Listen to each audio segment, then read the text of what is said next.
نور اللي كانت بتتكلم وهي بتنحت في الأرض بالفأس. يا ظهري، كفاية كده لحد ما الشمس تغيب. لا أبرد الاستعاي الشبرين كمان. بس خلاص إيه يا نورة، حاول انت بقيت عادمة في قفة ولا إيه؟ اخلص عشان لقمة العيش.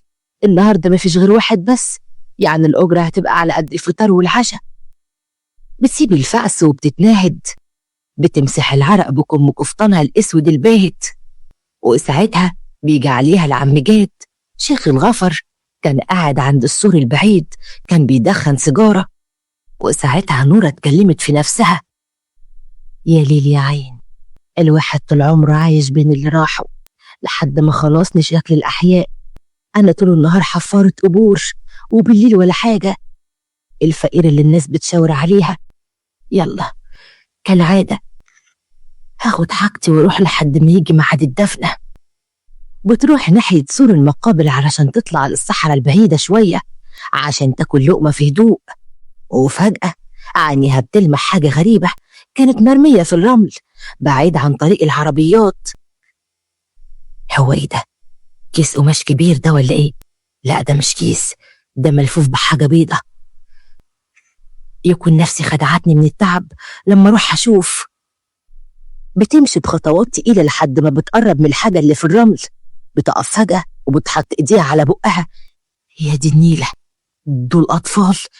مين دول؟ مين اللي قلبه حجر رماهم كده؟ حرام عليك يا شيخ، يا رب يكون مقلب، يا رب يكون لعب. بتنزل على ركبتها بسرعة، بتشد قطعة القماش البيضة اللي مغطياهم. بتشوف طفلين صغيرين، كان ولد وبنت نايم النوم تقيل. نور رفعت صوتها شوية، كانت بتكلم الولد الصغير اللي ملامحه هادية: يا حبيبي انت كويس؟ رد عليا، يا بنتي يا بنتي فوقي. بتلمس ساعتها خد الولد، بتحس بنبض ضعيف، قلبها بيقع في رجليها. الحمد لله لسه في يوم روش، دول لسه عايشين. أنا بقالي سنتين بشتغل في الدفن، النهارده ربنا بعت لي حياة. أعمل إيه دلوقتي؟ أعمل إيه يا ربي؟ بترفع الولد بخفة وبتضمه لصدرها، وبعدين بترفع البنت. البنت فتحت عينيها بتعب وعيطت بضعف: ماما عطشانة. نور ساعتها ضمتها أكتر وطبطبت عليها: بس يا روح قلبي خلاص، أنا ماما، مش هتبقى عطشانة تاني ولا هتبقي لوحدك تاني. بس لمين اللي رماكوا كده؟ إيه القسوة دي؟ بتلف عشان ترجع للمقبرة، بتلاقي عم جاد واقف بعيد شوية، شكله متفاجئ ومكشر. نورة، إيه اللي في إيدك ده؟ ومين اللي سمح لك ترمي عيال من الصحراء؟ إيه المصيبة الجديدة دي؟ مصيبة؟ دول مش مصيبة يا عم جاد، دول روح لقيتهم مرمين في نص الصحراء. كنت عايز نعمل إيه؟ أروح أحفر لهم قبر وأدفنهم قبل ما يروحوا؟ أيوة ترميهم مكانهم وتروحي لحالك. هو أنت ناقصة بلاوي؟ أنت يا دوبك بتاكلي بالعافية، هتجيبي عيال تربيهم منين؟ العيال دول لهم ناس وهيلاقوهم، شيلي إيدك عنهم.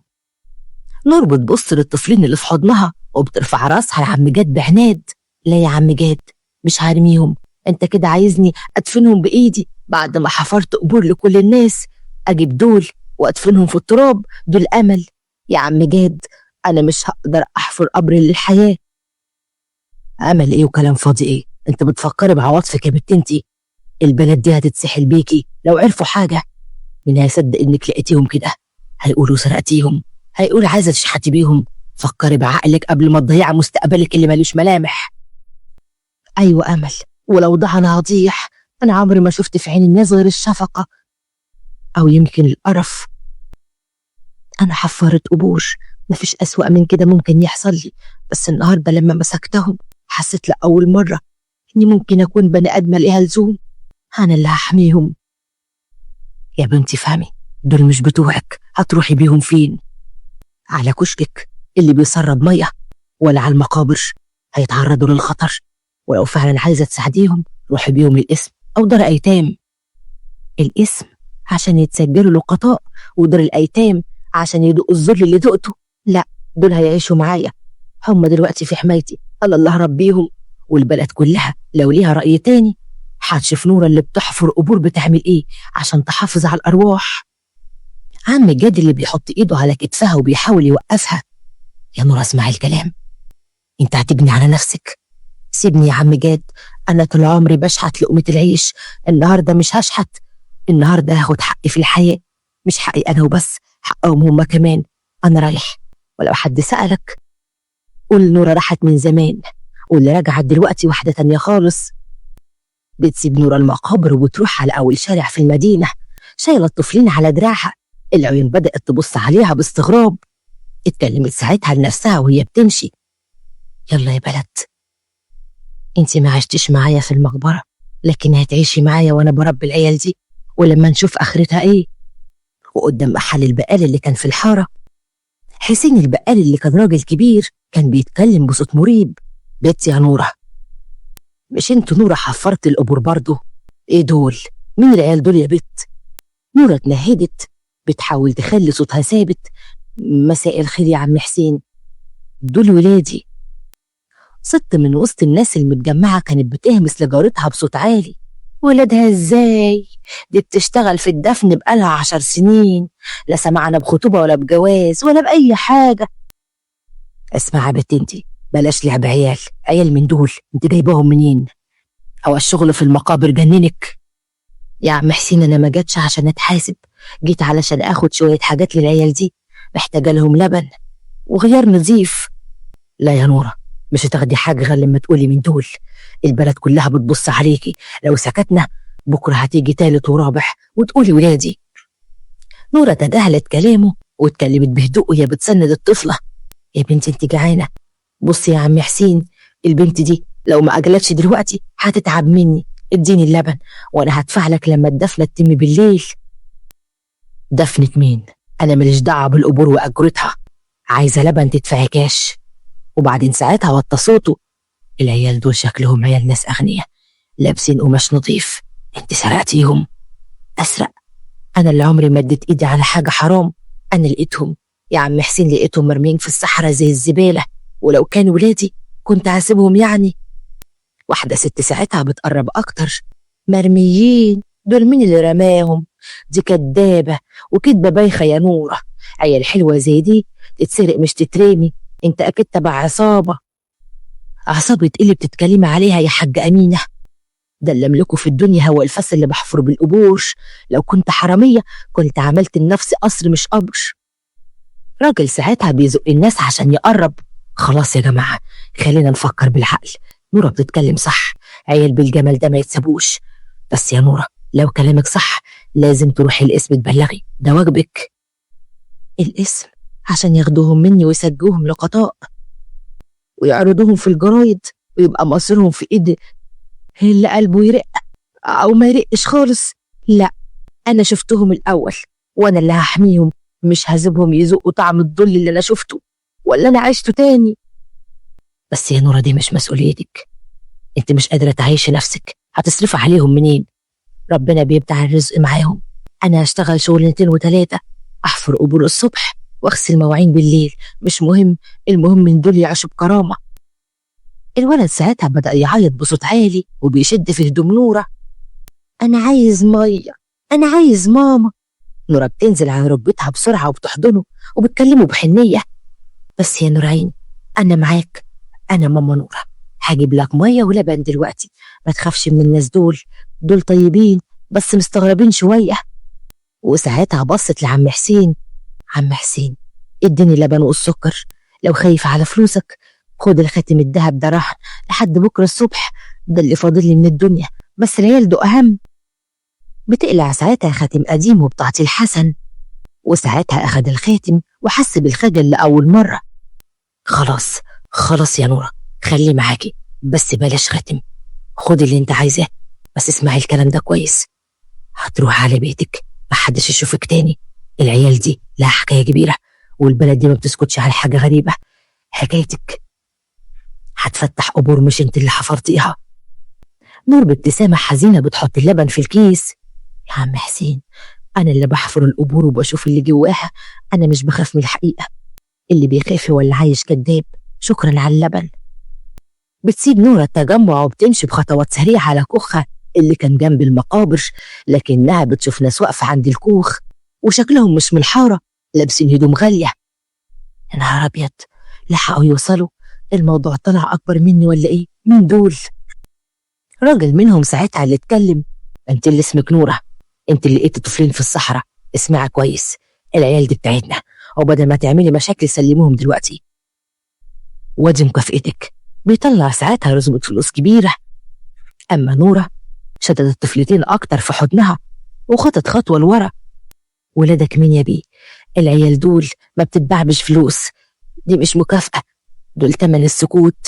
ولو فاكر إن نورة اللي بتشحت وبتسكت بتسكت وبسهولة تبقى غلطان. انت بتلعبي بالنار، دول مش لقية عشان تتبنيهم، دول حياة، ومهما كان مين أبوهم أو أمهم اللي رموهم في الصحراء ما يستاهلوش يكونوا مسؤولين عنهم. ابعد عن طريقي. نور بتدخل الكوخ بسرعة وبتزق الباب بالقفل الخشبي. الصمت بيعم المكان. الناس بتبص للراجل اللي كان لابس البدلة اللي كان واقف مذهول من جرأة نورة. أما نور اللي جوه الكوخ كان ضيق ومظلم، قاعدة على الأرض وماسكة الطفلين مغطياهم ببطانية قديمة. افتحي يا نورة، بقول لك ايه، اللعب ده ما ينفعش معايا. انت ما تعرفيش انت بتلعبي مع مين. سلمي العيال وهتاخدي فلوس زي ما عمرك ما حلمت بيها. ما تخافوش يا حبايبي، ما تخافوش، مش هسيبه يوصل لكم. ماما مين ده؟ الصوت ده وحش قوي وانا خايفة. ده الصوت ضعيف يا روحي، ما يهمكيش، ده بيزعق عشان خايف. انت قوية زيي. بصي، انا هسميكي شمس عشان نورتي حياتي، وانت هسميك نيل عشان تفضل حياتك جارية. لو ما فتحتيش هكسر الباب، وقتها هتشوفي وش مش هيعجبك، ومش هتشوفي ولا مليم. انت بتهددني بالفلوس؟ انا اللي شغلي حفر قبور، الفلوس بالنسبة لي ورق بيطير في الهوا. اوعى تفكر انك ممكن تخوفني بالدنيا، انا اصلا مش عايشة فيها. يا سلام، دي ست نورة الفيلسوفة. انت فاكرة نفسك بتعملي عماي خيري؟ العيال دول مش اي حد، العيال دول قضية، ولو عرف انهم هنا البلد كلها هتتقلب عليكي. قضية ايه؟ اللي خلاهم يترموا في الصحراء لو كانوا مهمين زي ما بتقولوا. دي لعبة بالعيلتين. دول ورثة حاجة ما تتعدش، والطرف التاني عايزهم يختفوا عشان يورث هو. احنا هنا عشان نرجعهم لبيتهم اللي سابوه، احنا اللي حامينهم لما اختفوا. حمتوهم بانكم ترموهم في الصحراء؟ انت بتكذب يا بيه. لو عايزين تحموهم كنت رحتوا بوهم الاسم، لكن انتوا عايزين تخلوا الحكاية ما تتفتحش اصلا. انتوا خايفين وجوبنا. انت ذكية اكتر من اللازم، اللي خلى حفارة قبور ذكية كده. انا مش هجادل معاكي اكتر من كده. افتحي الباب. نورة بتفكر بسرعة، الباب هيتكسر في اي لحظة، ما عندهاش غير الفاس اللي بتحفر بيه. اسمع يا بيه، انا هسيبك تمشي دلوقتي، مش هقول البوليس على اللي حصل، انا مش عايزة مشاكل، بس العيال دول في حمايتي، مش هسلمهم لحد غير لما يثبت انه يستاهل، مش بالفلوس، بالقلب. انت بتعرضيني يا بنت انت عارفة انك لو عاندتي هتشوفي اسوأ ايام حياتك. انا ممكن ادخل دلوقتي واخد العيال وارميكي في السجن بتهمة الخطف. جرب يا بيه، انا مستنية. انا حياتي كلها كانت سجن كبير من العوزة والوحدة. انا مش بخاف من سجن تاني. انا اللي حفرت قبور وشفت في كل قبر قصة ظلم. مش هسمح ان القصة دي تتكرر مع شمس ونيل. بيجي ساعتها صوت خبطة قوية على الباب. انا هدخل يا نورة، وده اخر انذار. وفجأة بيجي صوت تاني من بعيد، صوت عم حسين البقال وهو بينادي. اللي بيحصل هنا يا جدع انت؟ بتعمل ايه عند بيت الست الغلبانة دي؟ الدوشة دي كلها؟ صوت الخبط بيقف في صمت لثواني. الراجل ساعتها اللي لابس بدلة بيقمص لنفسه. ده البقال الغدت. احنا ماشيين دلوقتي، بس مش هنسيبك. العيال دول ليهم حق واحنا هنجيبه. جهزي نفسك للحرب يا حفرة القبور. نورة بتسمع صوت خطوات الراجل بتبعد، بتستنى لحد ما تتأكد انهم مشيوا. نورة بتتنهد بعمق، بترمي الفاس على الأرض. يا رب لطفك بينا. ماما نورة، مين دول وعايزين مننا ايه؟ دول ناس وحشة يا روحي، كانوا عايزين يرجعوكوا للظلم، بس خلاص احنا هنا في امان. اسمعي بقى، احنا لازم ننام شوية، بس قبل ما ننام انتي ونيل لازم توعدوني بحاجة. ايه هي يا ماما؟ توعدوني انكم ما تقولوش لحد اي حاجة عن اللي حصل في الصحراء، ولا مين رماكم، ولا اسمكم الحقيقي ايه. انتوا دلوقتي اسمكم شمس ونيل، ولادي أنا لازم نحافظ على السر ده عشان نحمي نفسنا. موافقين؟ موافقين يا ماما نورة. وبعد مرور 3 أيام، نور اللي كانت قاعدة جوه الكوخ، شمس ونيل نايمين جنب بعض على حتة قماش نظيفة. الشمس قوية، نور بتفكر وهي بتلف حتة القماش على ايديها اللي اتعورت من مسكة الفيس. يا دي النيلة، 3 أيام والناس بتبص على كوخي كأنه وقر عصاريت، والحد سأل انت عايشة ولا رايحة. كلهم بيستنوا الفرصة عشان يعرفوا الحكاية. عم جاد اختفى بعد ما شاف الناس دول، وحسين البقال بعت الحاجات مع ابنه الصغير، ومن غير كلام الناس خايفة مني وكمان خايفة على نفسها من القصة. يلا يا نورة، الخوف ده مش حل، لازم اروح احفر القبر اللي فاضل لي عشان اقبض فلوس الدفنة، وإلا العيال دي مش هتاكل النهاردة. انا لازم اثبت لهم كلهم ان شغلي ده مش عار، ده شرف، لانه اللي هياكل شمس ونيل. نورة ساعتها اللي بتقوم وبتفتح الباب وبتخرج، بتشوف مجموعة من ستات الحارة كانوا واقفين بعد شوية، كانوا بيدندنوا بالكلام، واضح انهم قاصدينها. يا خرابي، شوف الفقر لما بيجي بيعمل ايه في البني ادم، دي بقت بتتاجر في العيال، بكره هتعملهم شحاتين على اول الطريق.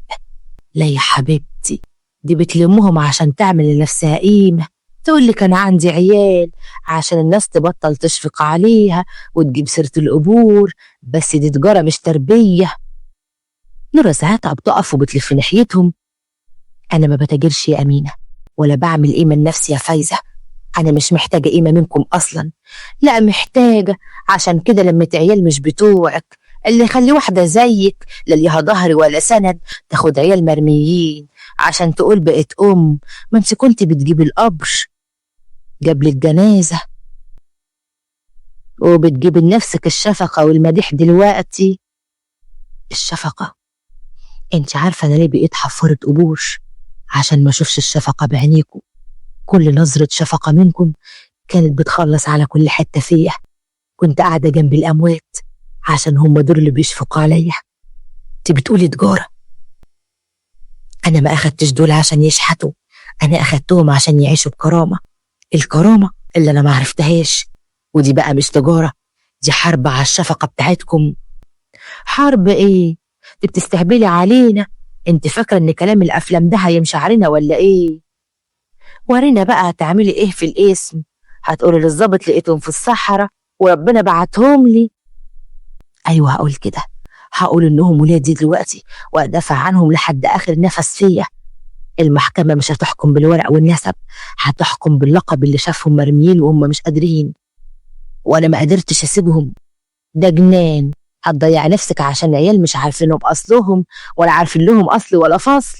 هتندمي يا نورة، البلد دي مش هتسيبك في حالك. هتبني توابت ليكي قبل ما تبني ليهم بيت. توابيت؟ أنا كل يوم بشوف توابيت، توابيت الخوف، توابيت الشفقة، توابيت الكذب. التابوت الحقيقي اللي ممكن يوجعني هو إني أسيب دول لوحديهم، وده بقى مش هيحصل. بتسيبهم نورة وبتمشي بسرعة للمقابر، بتلاقي عم جاد قاعد هناك بيستناها. أنا كنت مستنيكي، إيه اللي انت بتعملي ده؟ انت بتخالفي عرف البلد كلها، دي مش بتوعك يا نورة. العرف يا عم جاد، عرف البلد دي بتقول إن لما يبقى في طفل مرمي يبقى مصيره إنه يتنسي أو يتسجل لقيط عشان محدش يضطر يشفق عليه، وأنا مش هعمل كده. الناس اللي كانوا هنا من يومين دول ناس مهمين قوي، لو عرفوا إنك لسه ماسكة العيال هيسحلوكي. انت مش قد المشكلة دي، انت عايشة على هامش الدنيا مش هتقدري تكسريها. الهامش ده أحسن مكان أعيشه عشان أبدأ منه يا عم جاد.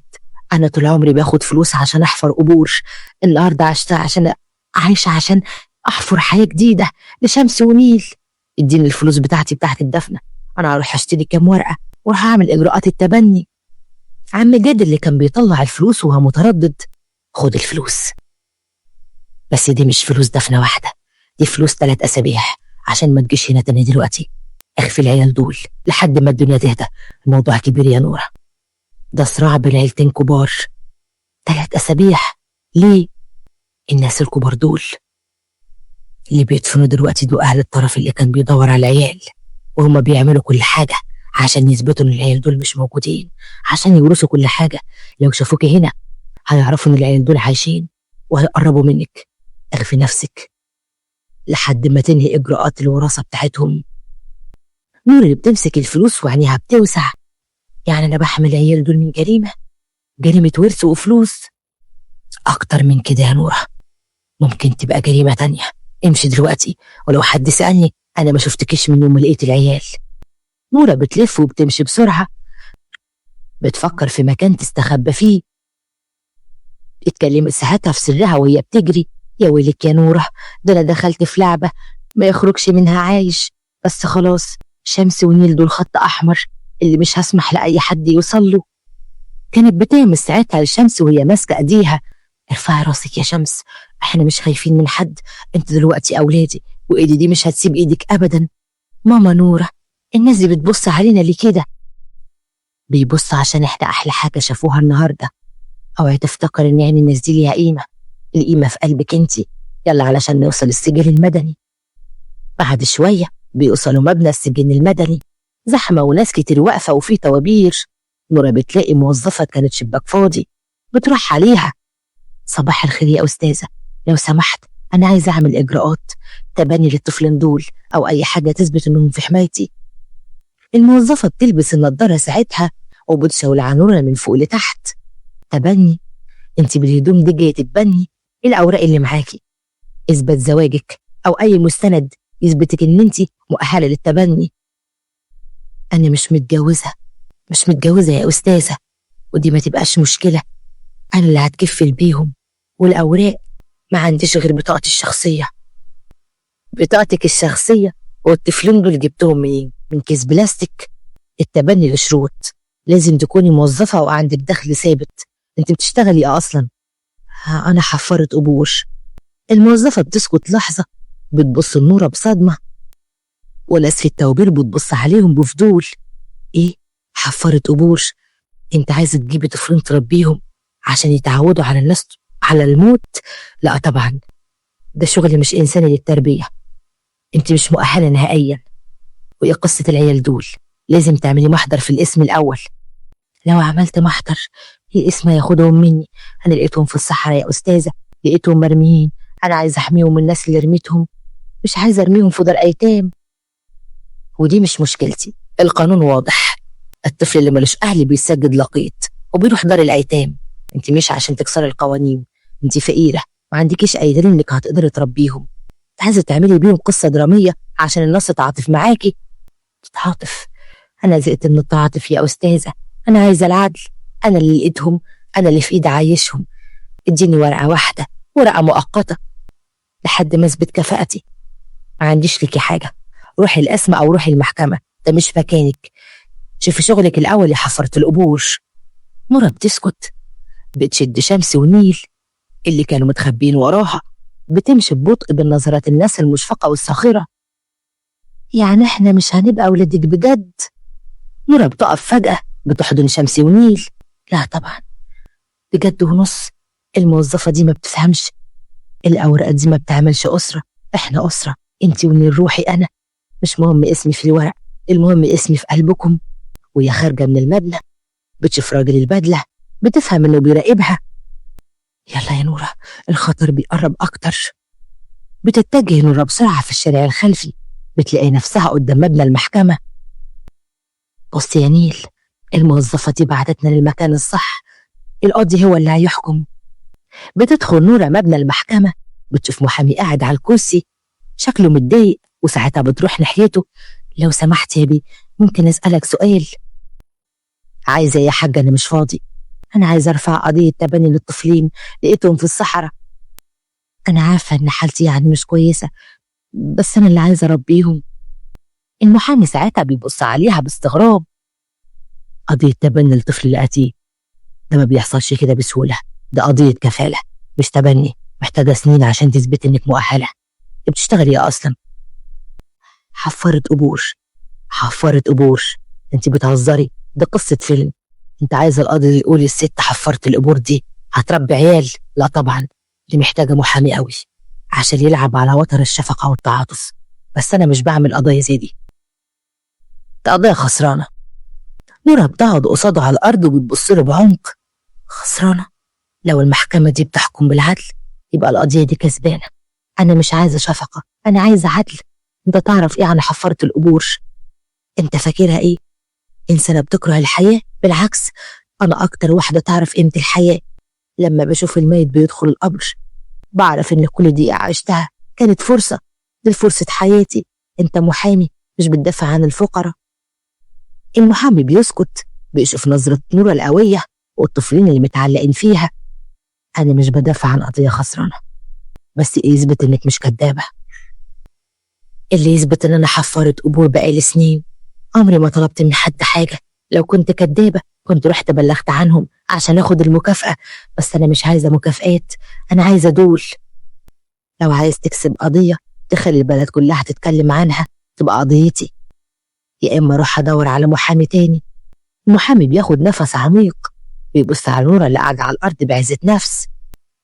طيب قومي، أنا اسمي كمال، هاتي ورقة وقلم، الموضوع مش سهل، هنفتح بيه أبواب جهنم. بس أول مرة أشوف حفارة قبول عندها الجرأة دي.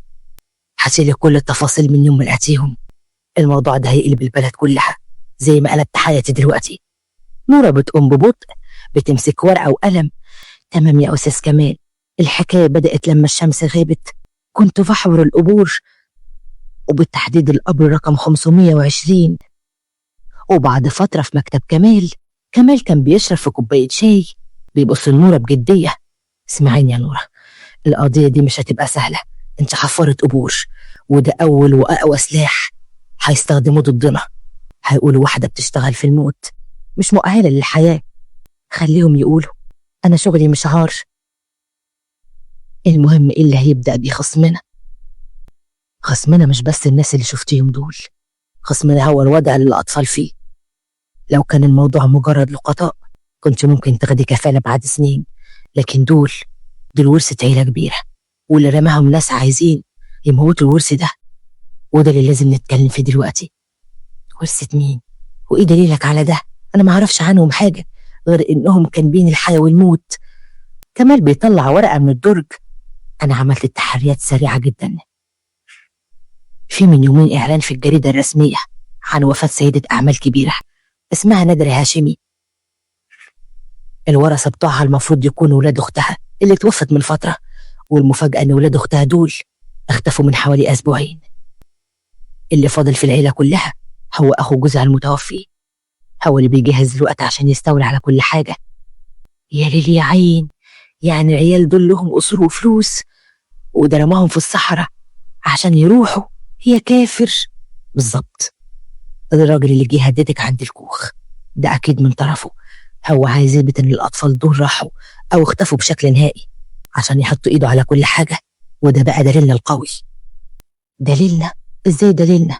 ده كده هيثبت إنهم مش ولادي ولا بتوعي، كده هيرجعوا للعيلة من تاني. هي دي النقطة اللي لازم نلعب عليها صح. انت مش هتاخدي حضانة الأطفال عشان انت حفرت قبور فقيرة، انت هتاخدي حضانة الأطفال دول عشان انت الوحيدة اللي حمتيهم انهم يروحوا. قضيتنا بقى مش هتكون قضية أمان، هتبقى قضية تبني. دي فاكرها كده، لكن هي هتبقى أمان مش تبني أبدا. يعني إيه؟ فهمني بالراحة. هنروح المحكمة ونقدم طلب كفالة إنسانية وتكون عاجلة للأطفال، ونقول للأطفال دول حياتهم في خطر حقيقي ومن عيلتهم بالتحديد. وهنقدم شهادتك عن الراجل اللي لابس بدلة اللي انت بتقولي عنه دول، وتهديده. هنقول للقاضي من أحق بيهم، الفقيرة اللي لقيتهم وحماتهم بحفر بالفس بتاع الحفر، ولا الغني اللي رماهم عشان يخلص عليهم. دي حرب بين الفقر والعدل ضد الغني والظلم. أيوة، دي بالظبط اللي هيقلب البلد كلها. الصحافة هتتجنن لما تعرف إن حفارة قبور بتتحدى عيلة الهاشمي عشان تدي حلال طفلين. بس لازم تفهمي، لو دخلنا الحرب دي عيلة الهاشمي مش هتسكت. ممكن يحاولوا يخلصوا عليكي أو يشوهوا سمعتك في كل مكان. يشوهوا سمعتي؟ هما يشوهوا أكتر من إنهم قالوا عليا إني بلم العيلة عشان أشحت بيهم. خلاص يا أستاذ كمال، أنا رحت من زمان، واللي فاضل مني هو الروح اللي في دراعي دول. أعمل لازم يتعمل. تمام. أول خطوة لازم نثبت إنهم كانوا في خطر حقيقي. مين اللي شافك وانت بتطلعيهم من الصحراء؟ عم جاد شيخ الغفر بتاع المقابر، بس هو خايف منهم، قال ما شافنيش. كمال ساعتها بيمد ايده على كتف نورة عشان يطمنها. عم جدة، مفتاحنا لازم نجيبه نشهد، او هنجيب شهود من الناس اللي شافت الراجل اللي هو لابس البدلة وهو بيهدلك عند الخوخ. مين شافه؟ حسين البقال وست أمينة وفايزة، بس دول بيكرهوني يا أستاذ كمال. الكره مش مهم، المهم انهم شافوا الراجل الغريب ده بيهددك. احنا مش محتاجين حبهم، محتاجين شهادتهم، دي هتخلي القضية اجتماعية مش شخصية. وفجأة بيخبط الباب بقوة. كمال ونورة بيخافوا. كمال ساعتها قام يفتح الباب. المحامي كمال، في ورق لازم توقع عليه دلوقتي بخصوص أرض المقابر اللي ورثها الباشا الجديد، لازم تيجي معايا الاسم. كمال بيفتح الباب، بيكشر في وش الراجل. مين انت؟ انا مش باخد اوامر من حد، علاقة أرض المقابر بيها. الباشا الجديد بيقول لك ان اي حد هيساعد الست اللي اسمها نورة هيخسر شغله، ده نصيحة من عمك جاد. كمال بيرجع خطوة لورا، بيفهم من الرسالة مقصودة ليه. انا مش باخد نصايح من حد، واذا كان الباشا عنده مشكلة يجي لي هنا، يلا امشي. الراجل بيمشي ببطء، بيبص نورة اللي كانت ماسكة شمس ونيل وبتداريهم ورا ظهرها. شفت؟ الحرب بدأت، يا تخسر قضيتك وشغلك وتخاف، يا تخسر العدل وتبقى محامي البلد كلها. كمال بيقف مكانه شوية، بيحط ايده على المكتب. انت اللي قلبت الدنيا يا نورة، خلاص مش هدافع عنك، انا اللي هرفع القضية، انت هتكوني بطلة البلد. ايه رأيك يا نورة؟ ايه رأيك نعمل مؤتمر صحفي ونعلن حكايتك وحكاية الأطفال؟ مؤتمر صحفي عشان البلد كلها تعرف ان حفرة القبور بقت ايوه، عشان العيلة الغنية تخاف من الرأي العام. يلا يا نورة، احنا محتاجين نجيب كل كاميرات البلد عشان نفتح عيون الناس كلها على الظلم اللي بيحصل. دي بداية الحكاية اللي هتقلب البلد كلها. قاعة المحكمة مليانة عن آخرها، الكاميرات بتصور، صحفيين من كل حتة.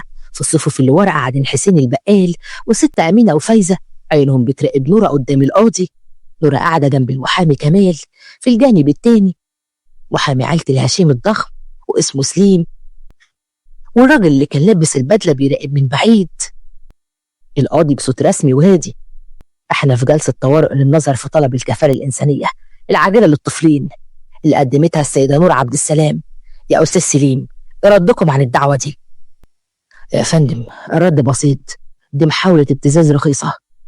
موكلنا السيد رامي الهاشمي هو عم الأطفال، عمهم الشرعي. الأطفال دول اختفوا في ظروف غامضة، ودي مجرد واحدة فقيرة حفرت قبور، لقيتهم مستغلتهم عشان تعمل شهرة لنفسها أو تطلب فدية. إزاي واحدة لا تملك أي مقاومات للحياة بتشتغل في الموت تيجي تطالب بكفالة الورث الشرعيين لعائلة الهاشمي؟ كمال محامي نورة بيقرب بثقة وبيقوم ساعتها. اعتراض يا فندم، حفرت القبور اللي بيتكلم عليها أستاذ سليم هي الوحيدة اللي لقت الأطفال وهم بيروحوا من العطش في الصحراء. موكل رامي الهاشمي هو اللي رماهم هناك عشان ينتهي من الورث. احنا هنا مش بنتكلم عن فلوس، احنا بنتكلم عن جريمة بالإهمال. احنا عايزين نعرف لو موكلكم كان حريص عليهم اللي فتش البلد كلها ما عدا المنطقة الصحراوية اللي جنب المقابر. كذب يا فندم، دي محاولة تشويه السمعة. فين شهودك ان الأطفال دول كانوا مرميين؟ ونشاف الحكاية دي من غير موكلتك اللي ليها مصلحة في الأعداء دول. موكلتي نفسها هي الشاهد. اتفضلي يا نورة، احكي للقاضي اللي حصل بالظبط، وايه كان شعورك وانت بتطلعيهم التراب.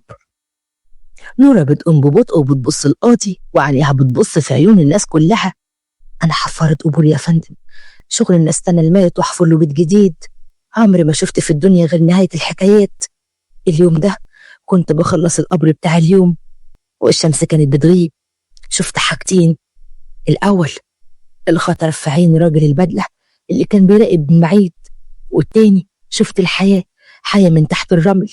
يا فندم، أنا لما لمستهم ما فكرتش الفلوس ولا الورث ولا القصور، فكرت بس في إيدي اللي طول عمرها بتحفر عشان تدفن، النهاردة بتحفر عشان تنقذ. لو الأطفال دول كانوا مهمين وغاليين زي ما بيقول المحامي بتاع العيلة ما كانوش اتسأل عنه غير لما الإعلان عن ورثهم نزل في الجريدة. سهيم ساعتها اللي اتكلم بصوت عالي، انت بتخترعي حكايات، انت بتتكلمي عشان الشفقة، انت بتجيبي طفلة عشان تقولك عايزة ماما قدام الكاميرات. أنا طول عمري عايشة على الشفقة بتاعت الناس يا فندم. نورة المسكينة حفرت القبور يا حرام عليها، لكن لما شلت شمس ونيل الشفقة دي كلها راحت. أنا ما كنتش محتاجة شفقة، أنا بقيت محتاجة قوة، القوة اللي تخليني أقول الفلوس والظلم لأ، مش هتاخدوا الأرواح تاني. يا فندم نورة مش بتطالب بالتبني، هي بتطلب أمان، الحياة في خطر، الأمان مش بالفلوس، الأمان بالإنسانية. وفجأة بيقوم عم جاد من الصف الأخير بيزق الناس عشان نوصل لقدام. يا فندم أنا بشهد، أنا جاد الغفير شيخ المقابر. اتفضل يا شيخ جاد، إيه شهادتك؟ أنا اللي شفت نورة يومها، شفتها وهي راجعة شايلة العيال زي المجنونة، شفت كمان الراجل ده هو والناس تانيين لابسين لبس غالي، كانوا بيدوروا على حاجة في الصحراء قبل ما نورة تلاقيهم. بعد ما نورة لقيتهم الراجل ده راح حددها وراح لها في كخة. أنا اللي حذرت نورة عشان خفت، لكنها ما خافتش. كلام نورة صح، العيال دول حياتهم في خطر حقيقي مع الناس دول. صوت الهمس والصراخ بيعلى في القاعة. الست أمينة بتبص لفايزة بصدمة.